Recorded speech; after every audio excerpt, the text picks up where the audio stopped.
Alrighty, what's good? So today, ending this week off on a bad note. Took 2 trades today. Down $97 after fees. It's not actually 160. I don't know why I'm saying that. Down 2 trades. So shit, yeah. Ending this week on a bad note, and we started this week off with a bad note. So I mean, this week we are break even. Showed my trade performance. So from Monday this week to Friday, the end of the week now, total net profit $0. So yeah, I mean, we gave it back. We gave all of our wins away from Wednesday. You see, we made 200, but all the other days that we traded were losers. So just gave it all back. There were a couple trades I shouldn't have taken, but hopefully I'm gonna go into next week with different mindset on my setup.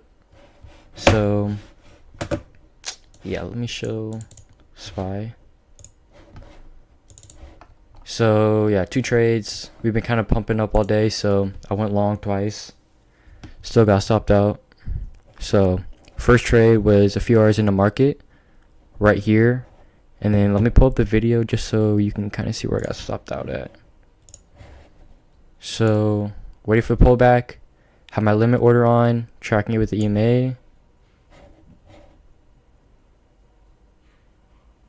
hit my order, and then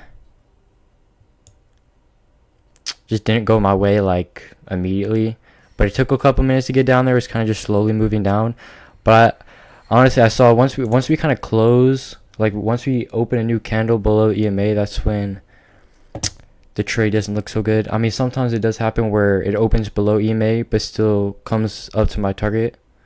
So, but I mean, this one was just not the case. It closed, stopped me out, right? It just ticked me out, and then it started to go up. So I was starting to feel a little frustrating about like 10 minutes after that, but then show this on NinjaTrader actually. Yeah, you see, this is where we got ticked out, went up, and then just started to come down some more. So I would have got stopped out anyways, no matter where my entry was.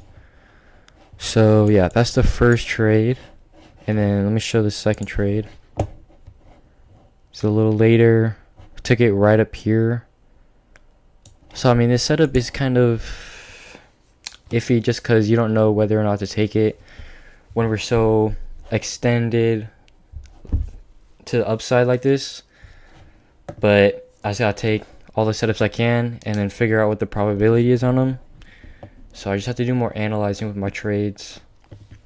But this one I slowly push down to my stop. I'll show you what I mean.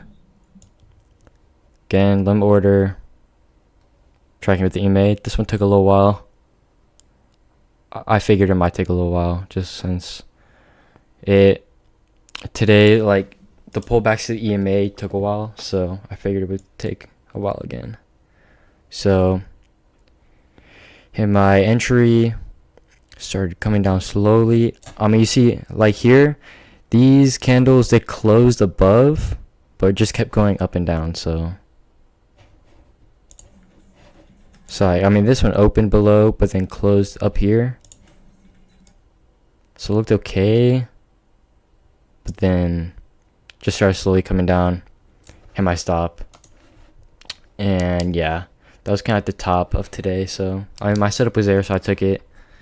I didn't want to, I mean, it'd be worse for me to think that my setup wasn't going to work and then not take the trade and it will work out, rather than me taking the trade and just take a loss. Like, I'd feel less bad if I just took the loss like I did now. So, you know, I'm glad I took the trade, but today just wasn't the day. Maybe that first trade I couldn't have taken just because there was a part of the setup. So I need to go back and analyze everything. And shit, I mean, making progress from where we were 2 weeks ago. You know, we were just down. I mean, I guess this week we're break even, so shit, maybe next week we can be up.